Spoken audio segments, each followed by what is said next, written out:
आप सबका भगवती चैनल में स्वागत है। आज हम आप लोग को श्री रामचरितमानस का मास पारायण 9वां पाठ हिंदी में सुना रही हूँ। चलकर सीता जी के स्वयंवर को देखना चाहिए। देखिए ईश्वर किसको बड़ाई देते हैं। लक्ष्मण जी ने कहा, हे नाथ, जिस पर आपकी कृपा होगी वही बड़ाई का पात्र होगा। इस श्रेष्ठ वाणी को सुनकर सब मुनि प्रसन्न हुए। सभी ने सुख मानकर आशीर्वाद दिया। फिर मुनियों के समूह सहित कृपालु श्री रामचंद्र जी धनुष यज्ञशाला देखने चले।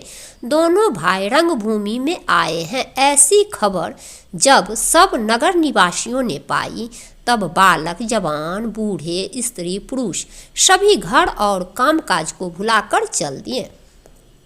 जब जनक जी ने देखा कि बड़ी भीड़ हो गई है तब उन्होंने सब विश्वास पात्र सेवकों को बुलवा लिया और कहा, तुम लोग तुरंत सब लोगों के पास जाओ और सब किसी को यथा योग्य आसन दो। उन सेवकों ने कोमल और नर्म वचन कहकर उत्तम, मध्यम, नीच और लघु सभी श्रेणी के स्त्री पुरुषों को अपने अपने योग्य स्थान पर बैठाया। उसी समय राजकुमार राम और लक्ष्मण वहाँ आए।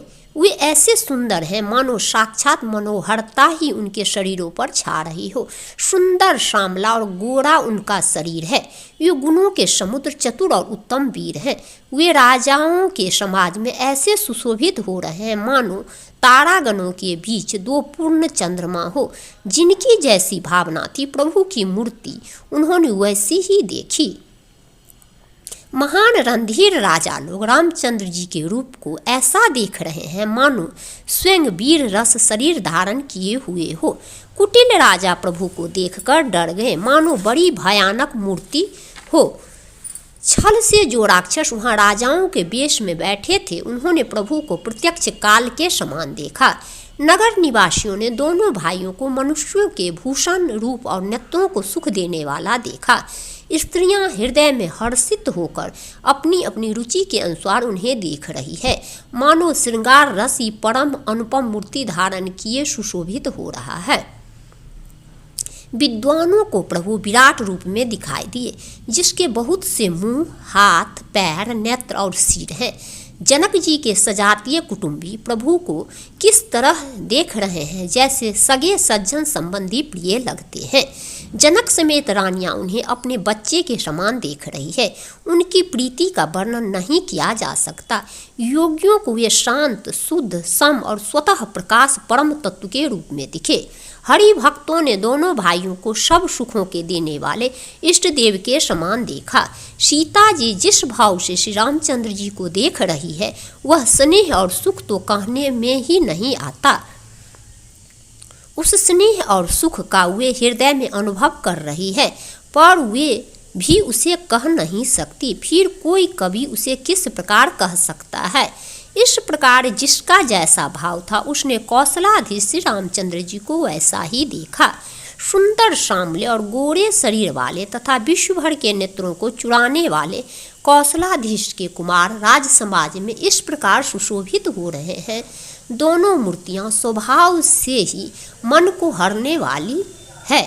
करोड़ों कामदेव की उपमा भी उनके लिए तुच्छ है। उनके सुंदर मुख शरद पूर्णिमा के चंद्रमा की भी निंदा करने वाले हैं और कमल के समान नेत्र मन को बहुत ही भाते हैं। सुंदर चितवन सारे संसार के मन को हरने वाले कामदेव के भी मन को हरने वाली है। वह हृदय को बहुत ही प्यारी लगती है पर उसका वर्णन नहीं किया जा सकता। सुंदर गाल है, कानों में चंचल झूमते हुए कुंडल है, ठोड़ी और अधर यानी ओठ सुंदर है, कोमल बानी है, हंसी चंद्रमा की किरणों का तिरस्कार करने वाली है, भौहें टेढ़ी और नासिका मनोहर है, चौड़े ललाट पर तिलक झलक रहे हैं। काले घुंघराले बालों को देखकर भौरों की पंक्तियां भी लजा जाती है। पीली चौकोनी टोपियां सिरों पर सुशोभित है जिनके बीच बीच में फूलों की कलियां बनाई हुई है। शंख के समान सुंदर गोल गले में मनोहर 3 रेखाएं हैं जो मानो तीनों लोकों की सुंदरता की सीमा को बता रही है। हृदयों पर गजमुक्ताओं के सुंदर कंठे और तुलसी की मालाएं सुशोभित है। उनके कंधे बैलों के कंधे की तरह हैं। एर खड़े होने की शान सिंह की सी है और भुजाएं विशाल एवं बल की भंडार है। कमर में तरकश और पीताम्बर बांधे हैं। दाहिने हाथों में बाण और बाएं सुंदर कंधों पर धनुष तथा पीले यज्ञोपवीत जनेऊ सुशोभित है। नख से लेकर शिखा तक सब अंग सुंदर है। उन पर महान शोभा छाई हुई है।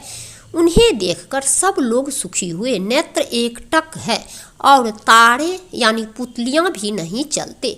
जनक जी दोनों भाइयों को देखकर हर्षित हुए।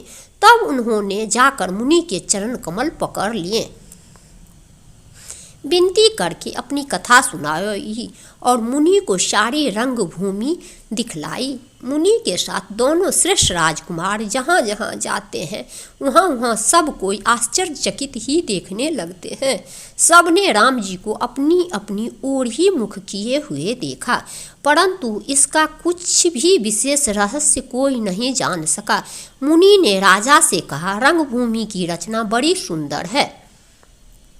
विश्वामित्र जैसे निःस्पृह विरक्त और ज्ञानी मुनि से रचना की प्रशंसा सुनकर राजा प्रसन्न हुए और उन्हें बड़ा सुख मिला।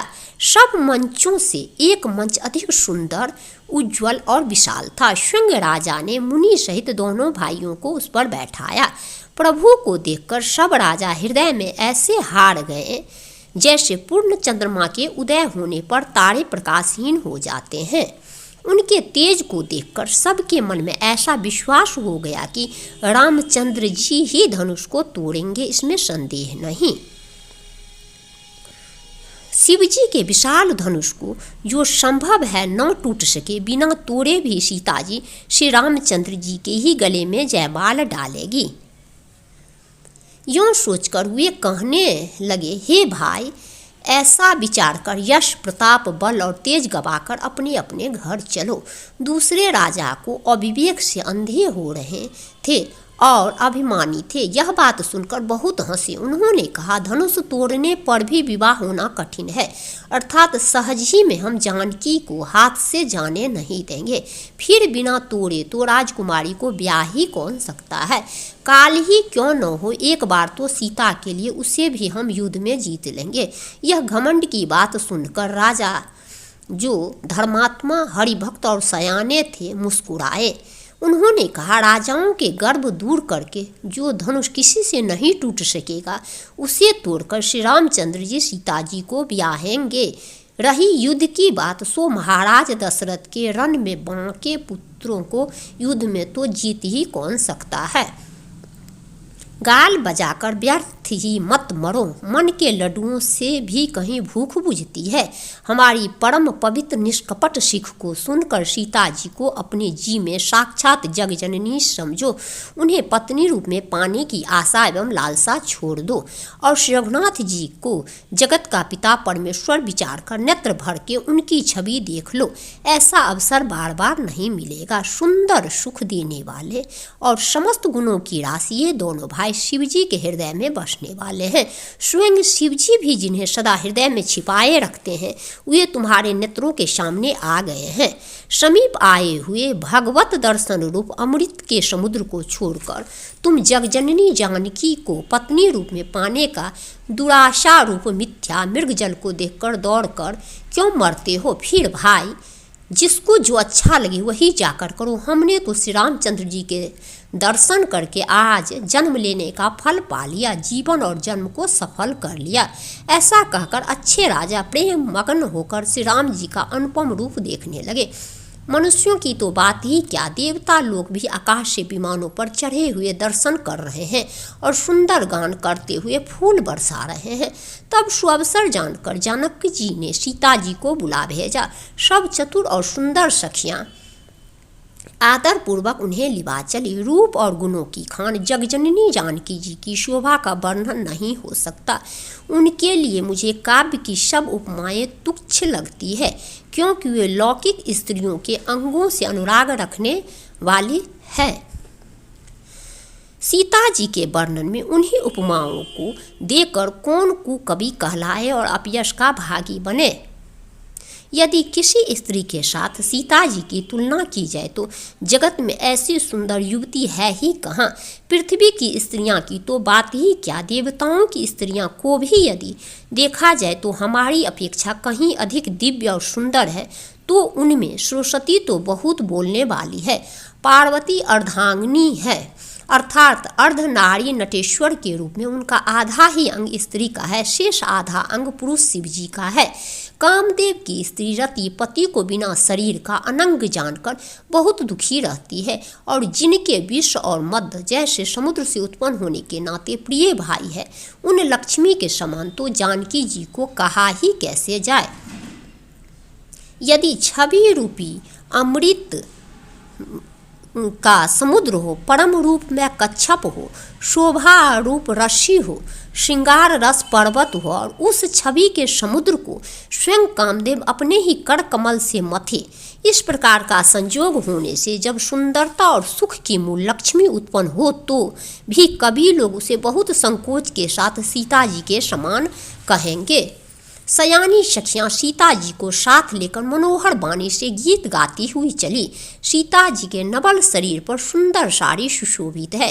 जगजननी की महान छवि अतुलनीय है। सब आभूषण अपनी अपनी जगह पर शोभित है, जिन्हें सखियों ने अंग अंग में भली भांति सजाकर पहनाया है।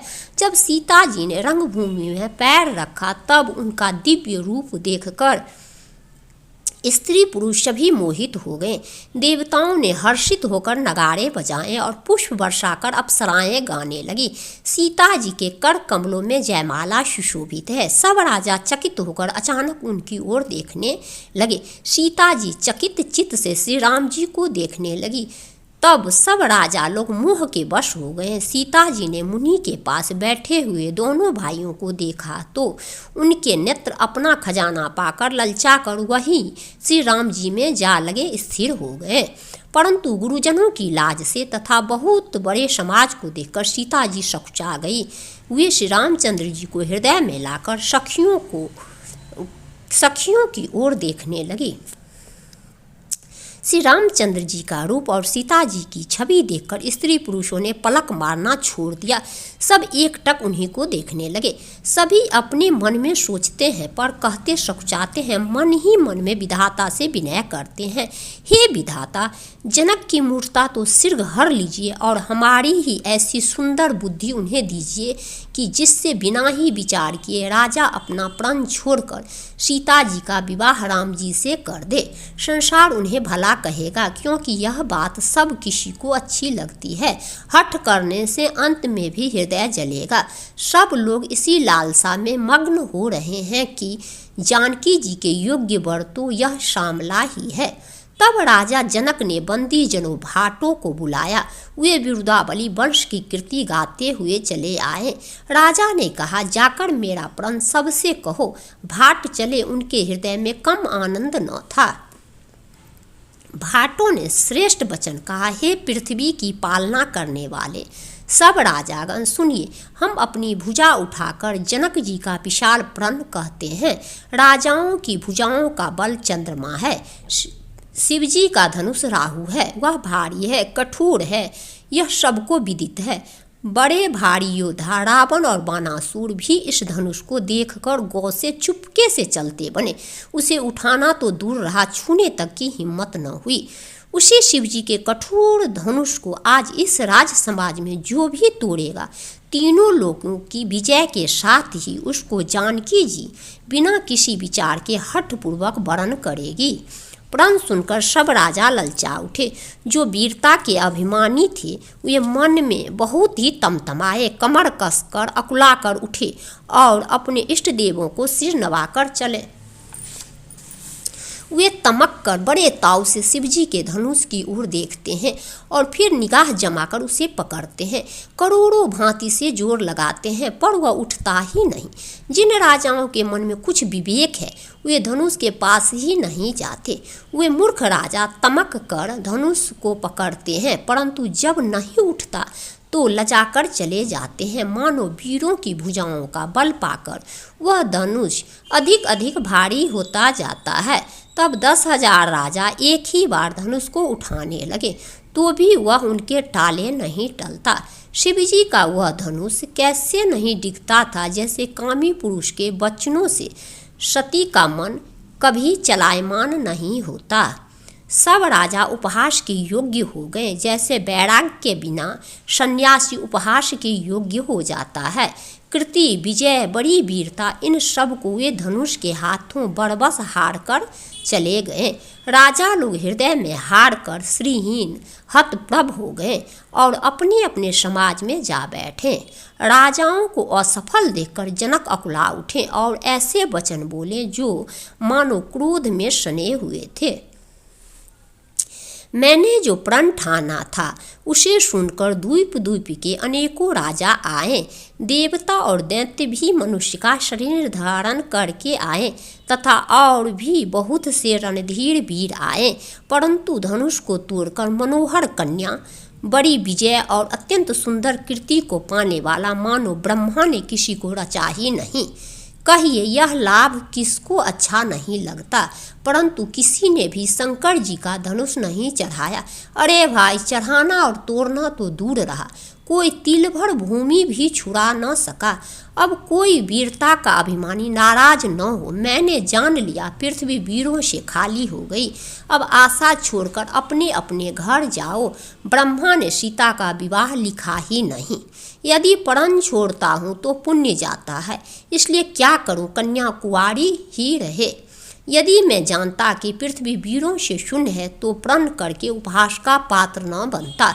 जनक के वचन सुनकर सभी स्त्री पुरुष जानकी जी की ओर देखकर दुखी हुए, परंतु लक्ष्मण जी तमतमा उठे। उनके भौहें टेढ़ी हो गई, ओठ फड़कने लगे और नेत्र क्रोध से लाल हो गए।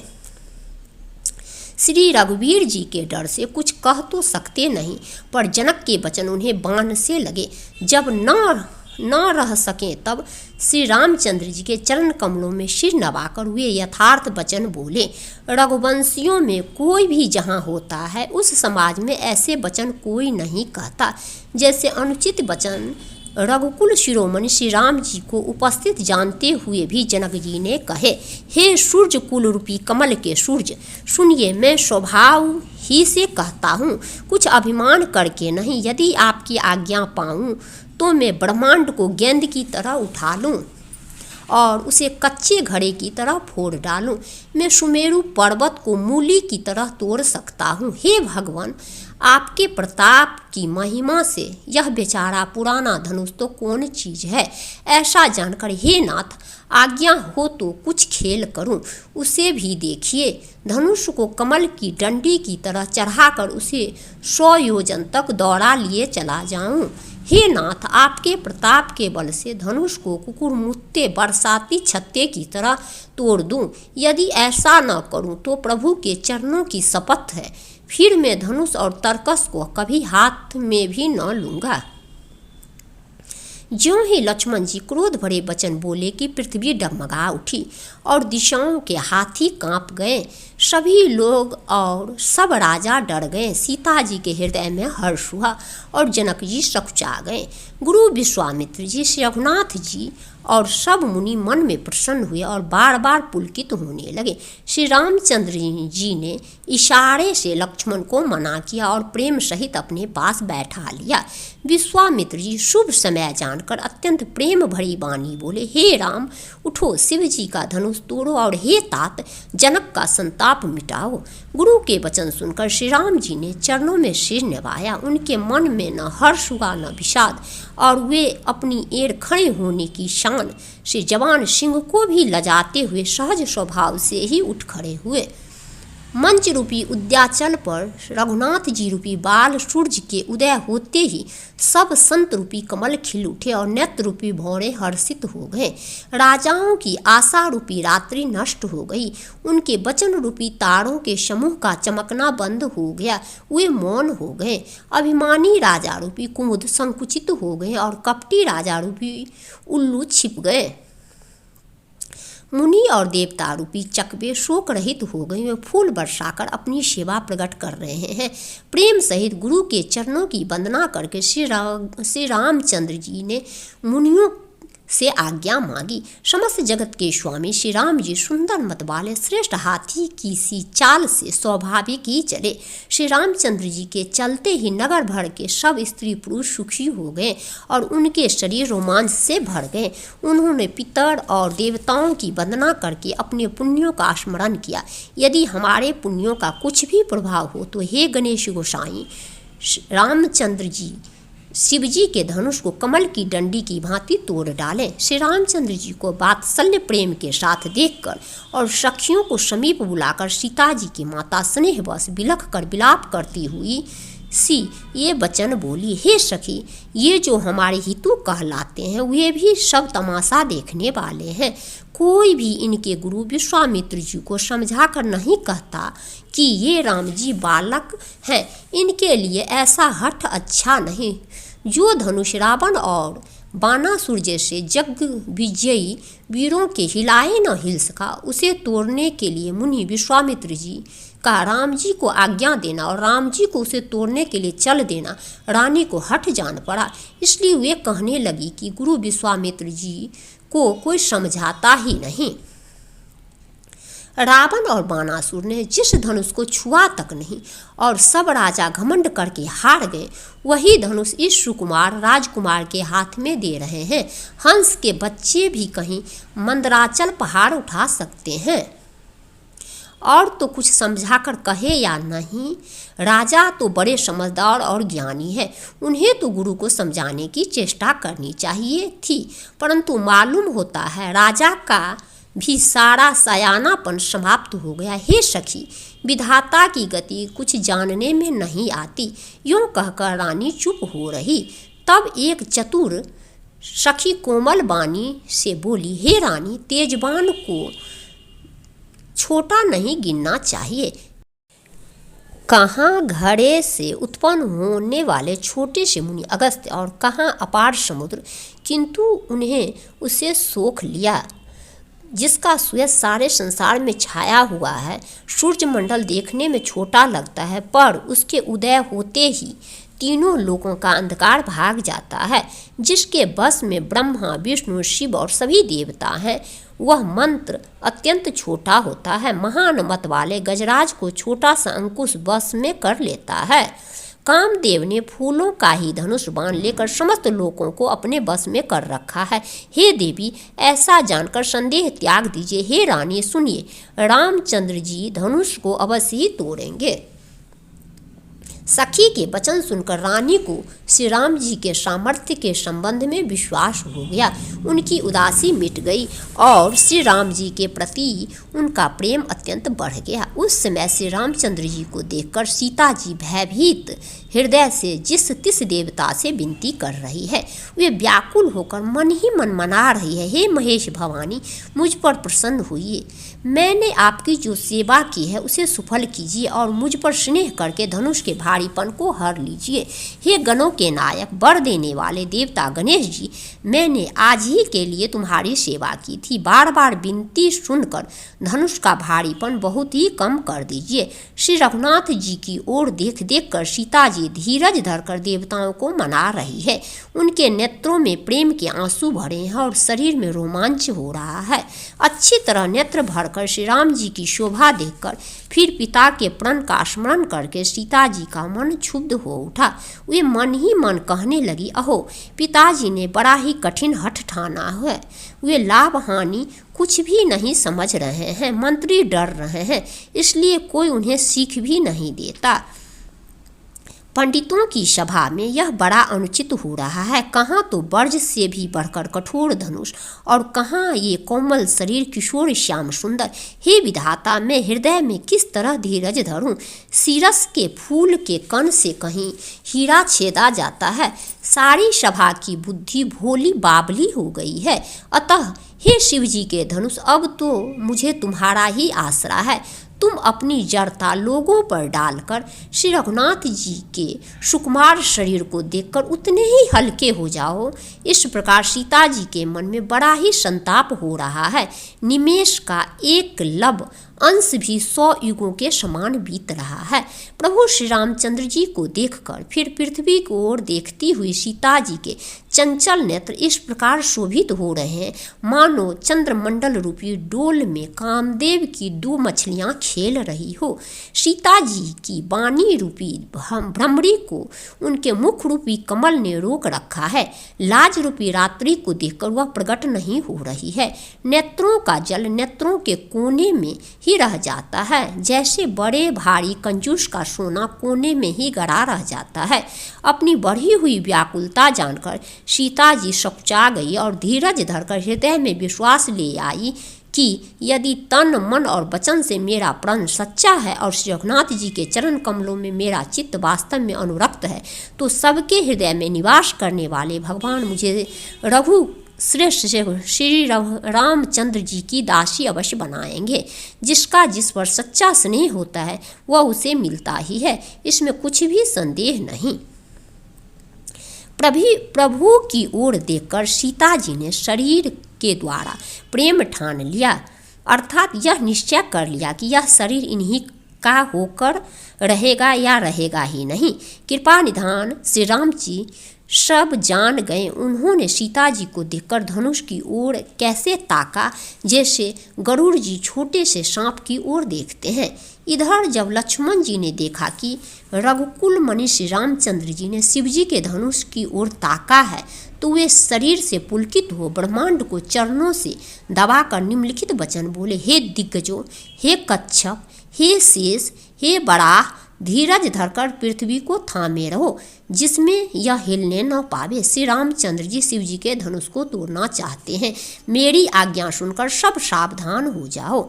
श्री रामचंद्र जी जब धनुष के समीप आए तब सब स्त्री पुरुषों ने देवताओं और पुण्यों को मनाया। सबका संदेह और अज्ञान, नीच राजाओं का अभिमान, परशुराम जी के गर्भ की गुरुता, देवता और श्रेष्ठ मुनियों की कातरता, भय, सीता जी का सोच, जनक का पश्चाताप और रानियों के दारुण दुख का दवानल, ये सब शिव जी के धनुष रूपी बड़े जहाज को पाकर समाज बनाकर उस पर जा चढ़े। ये श्री रामचंद्र जी के भुजाओं के बल रूपी अपार समुद्र के पार जाना चाहते हैं, परंतु कोई केवट नहीं है। श्री राम जी ने सब लोगों की ओर देखा और उन्हें चित्र में लिखे हुए से देखकर फिर कृपाधाम श्री राम जी ने सीता जी की ओर देखा और उन्हें विशेष व्याकुल जाना।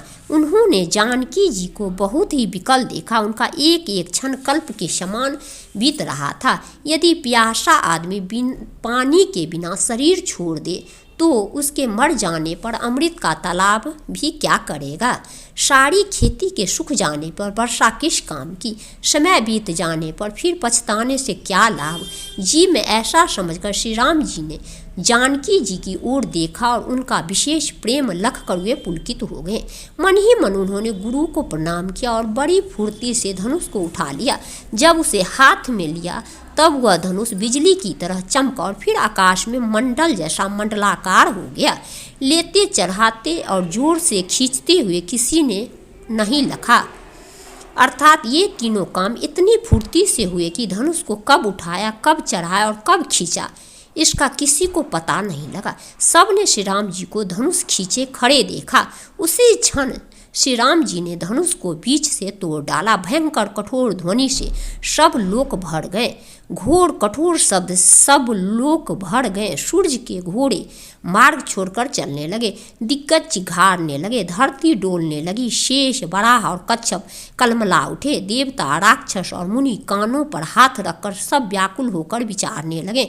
तुलसीदास जी कहते हैं, जब सबको निश्चय हो गया कि श्री राम जी ने धनुष को तोड़ डाला तब सब श्री रामचंद्र जी की जय बोलने लगे। शिव जी का धनुष जहाज है और श्री रामचंद्र जी की भुजाओं का बल समुद्र है। धनुष टूटने से वह सारा समाज डूब गया जो मोहवश पहले इस जहाज पर चढ़ा था, जिसका वर्णन ऊपर आया है। प्रभु ने धनुष के दोनों टुकड़े पृथ्वी पर डाल दिए। यह देखकर सब लोग सुखी हुए। विश्वामित्र रूपी पवित्र समुद्र में, जिसमें प्रेम रूपी सुंदर अथाह जल भरा है, राम रूपी पूर्ण चंद्र को देखकर पुलकावली रूपी भारी लहरें बढ़ने लगी। आकाश में बड़े जोर से नगाड़े बजने लगी और देवांगनाएं गान करके नाचने लगी। ब्रह्मा आदि देवता, सिद्ध, मुनीश्वर लोग प्रभु की प्रशंसा कर रहे हैं और आशीर्वाद दे रहे हैं। वे रंग बिरंगे फूल और मालाएं बरसा रहे हैं। किन्नर लोग रसीले गीत गा रहे हैं। सारे ब्रह्मांड में जय जयकार की ध्वनि छा रही है, जिसमें धनुष टूटने की ध्वनि जान ही नहीं पड़ती। जहाँ तहाँ स्त्री पुरुष प्रसन्न होकर कह रहे हैं कि श्री रामचंद्र जी ने शिव जी के भारी धनुष को तोड़ डाला। धीर बुद्धि वाले भाट, मागध और सूत लोग बिरुदावली कीर्ति का बखान कर रहे हैं। सब लोग घोड़े, हाथी, धन, मणि और वस्त्र निछावर कर रहे हैं। झांझ, मृदंग, शंख, शहनाई, भेरी, ढोल और सुहावने नगाड़े आदि बहुत प्रकार के सुंदर बाजे बज रहे हैं। जहाँ तहाँ युवतियाँ मंगल गीत गा रही है। सखियों सहित रानी अत्यंत हर्षित हुई, मानो सूखते हुए धान पर पानी पड़ गया हो। जनक जी ने सोच त्याग कर सुख प्राप्त किया, मानो तैरते तैरते थके हुए पुरुष ने थाह पा ली हो। धनुष टूट जाने पर राजा लोग ऐसे श्रीहीन निस्तेज हो गए जैसे दिन में दीपक की शोभा जाती रहती है। सीता जी का सुख किस प्रकार वर्णन किया जाए, जैसे चातकी स्वाति का जल पा गई हो। श्री राम जी को लक्ष्मण जी किस प्रकार देख रहे हैं, जैसे चंद्रमा को चकोर का बच्चा देख रहा हो। तब सतानंद जी ने आज्ञा दी और सीता जी ने श्री राम जी के पास गमन किया। साथ में सुंदर चतुर सखियां मंगलाचार के गीत गा रही है। सीता जी बाल हंसनी की चाल से चली, उनके अंगों में अपार शोभा है। सखियों के बीच में सीता जी कैसी शोभित हो रही है, जैसे बहुत सी छवियों के बीच में महाछवि हो। कर कमल में सुंदर जयमाला है, जिसमें विश्व विजय की शोभा छाई हुई है। सीता जी के शरीर में संकोच है, पर मन में परम उत्साह है। उनका यह गुप्त प्रेम किसी को जान नहीं पड़ रहा है। समीप जाकर श्री राम जी की शोभा देखकर राजकुमारी सीता जी चित्र में लिखी सी रह गई। चतुर सखी ने यह दशा देखकर समझा कर कहा, सुहावनी जयमाला पहनाओ। यह सुनकर सीता जी ने दोनों हाथों से माला उठाई, पर प्रेम के विवश होने से पहनाई नहीं जाती। उस समय उनके हाथ ऐसे सुशोभित हो रहे हैं मानो डंडियों सहित दो कमल चंद्रमा को डरते हुए जयमाला दे रहे हो। इस छवि को देखकर सखियां गाने लगी। तब सीता जी ने श्री राम जी के गले में जयमाला पहना दी। श्री रघुनाथ जी के हृदय पर जयमाला देखकर देवता फूल बरसाने लगे। समस्त राजागण इस प्रकार सकुचा गए मानो सूर्य को देखकर कुमुदों का समूह सिकुड़ गया हो। नगर और आकाश में बाजे बजने लगे। दुष्ट लोग उदास हो गए और सज्जन लोग सब प्रसन्न हो गए। देवता, किन्नर, मनुष्य, नाग और मुनीश्वर जय जयकार करके आशीर्वाद दे रहे हैं। देवताओं की स्त्रियां नाचती गाती है, बार बार हाथों से पुष्पों को अंजलियां छूट रही है।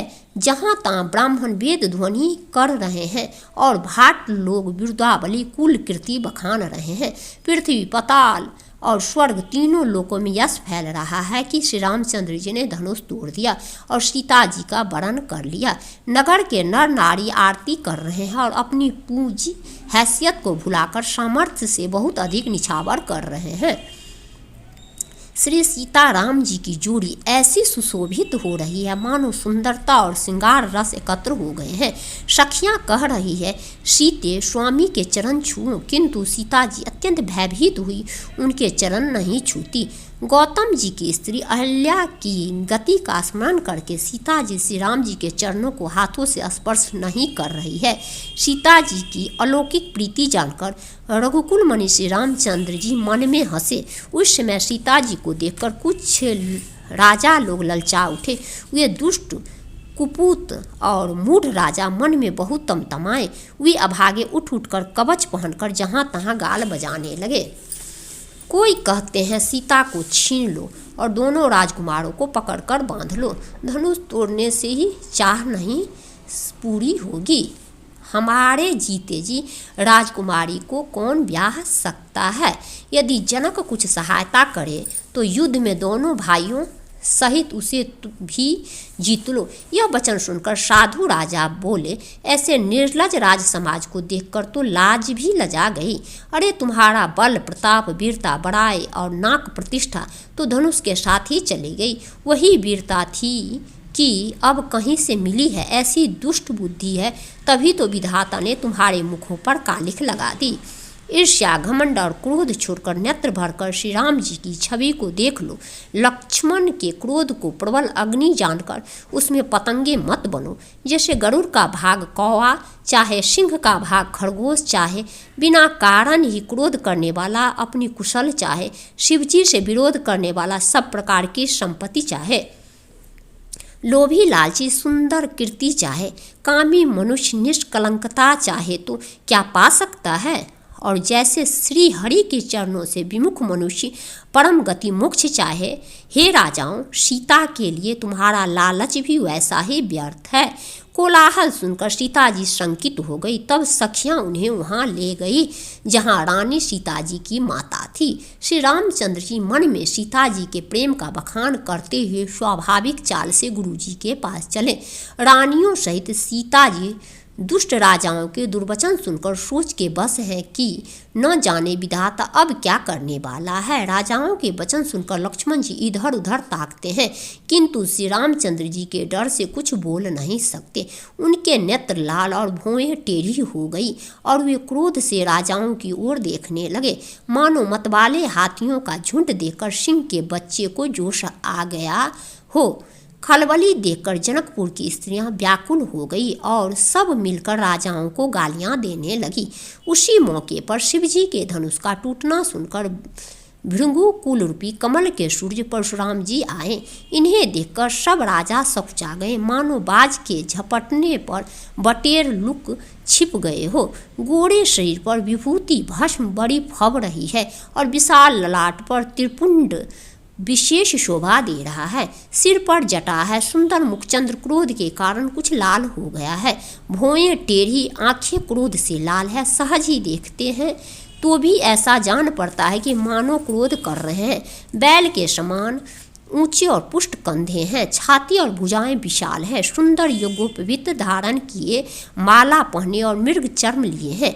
कमर में मुनियों का वस्त्र बलकल और 2 तरकस बांधे हैं। हाथ में धनुष बाण और सुंदर कंधे पर फरसा धारण किए हैं। शांत वेश है, परंतु करनी बहुत कठोर है। स्वरूप का वर्णन नहीं किया जा सकता, मानो वीर ऋषि मुनि का शरीर धारण करके जहाँ सब राजा लोग हैं वहाँ आ गया हो। परशुराम जी का भयानक वेश देखकर सब राजा भय से व्याकुल हो उठ खड़े हुए और पिता सहित अपना नाम कह कह कर सब दंडवत प्रणाम करने लगे। परशुराम जी हित समझकर ही सहज ही जिसकी ओर देख लेते हैं वह समझता है मानो मेरी आयु पूरी हो गई। फिर जनक जी ने आकर सिर नवाया और सीता जी को बुलाकर प्रणाम कराया। परशुराम जी ने सीता जी को आशीर्वाद दिया। सखियां हर्षित हुई और वहां अब अधिक देर ठहरना ठीक न समझकर वे सैनी सखियां उनको अपनी मंडली में ले गई। फिर विश्वामित्र जी आकर मिले और उन्होंने दोनों भाइयों को उनके चरण कमलों पर गिराया। विश्वामित्र जी ने कहा, ये राम और लक्ष्मण राजा दशरथ के पुत्र हैं। उनकी सुंदर जोड़ी देखकर परशुराम जी ने आशीर्वाद दिया। कामदेव की भी मद को छुड़ाने वाले श्री रामचंद्र के अपार रूप को देखकर उनके नेत्र थकित हो रहे हैं। फिर सब देखकर जानते हुए भी अनजान की तरह जनक जी से पूछते हैं कि कहो, यह बड़ी भारी भीड़ कैसी है। उनके शरीर में क्रोध छा गया, जिस कारण सब राजा आए थे। राजा जनक ने वे सब समाचार कह सुनाए। जनक के वचन सुनकर परशुराम जी ने फिर कर दूसरी ओर देखा तो धनुष के टुकड़े पृथ्वी पर पड़े हुए दिखाई दिए। अत्यंत क्रोध में भड़क हुए कठोर वचन बोले, रे मूर्ख जनक, बता धनुष किसने तोड़ा। उसे शीघ्र दिखा, नहीं तो अरे मूढ़, आज मैं जहाँ तक तेरा राज्य है वहाँ तक की पृथ्वी उलट दूंगा। राजा को अत्यंत डर लगा, जिसके कारण वे उतर नहीं देते। यह देखकर कुटिल राजा मन में बड़े प्रसन्न हुए। देवता मुनि नाग और नगर की स्त्री पुरुष सभी सोच करने लगे, सबके हृदय में बड़ा भय है। सीता जी की माता मन में पछता रही है कि हाय, विधाता ने अब बनी बनाई बात बिगाड़ दी। परशुराम जी का स्वभाव सुनकर सीता जी को आधा क्षण भी कल्प के समान बीतने लगा। तब श्री रामचंद्र जी सब लोगों को भयभीत देखकर और सीता जी को डरी हुई जानकर बोले। उनके हृदय में न कुछ हर्ष था न विषाद। मास परायण 9वां विश्राम।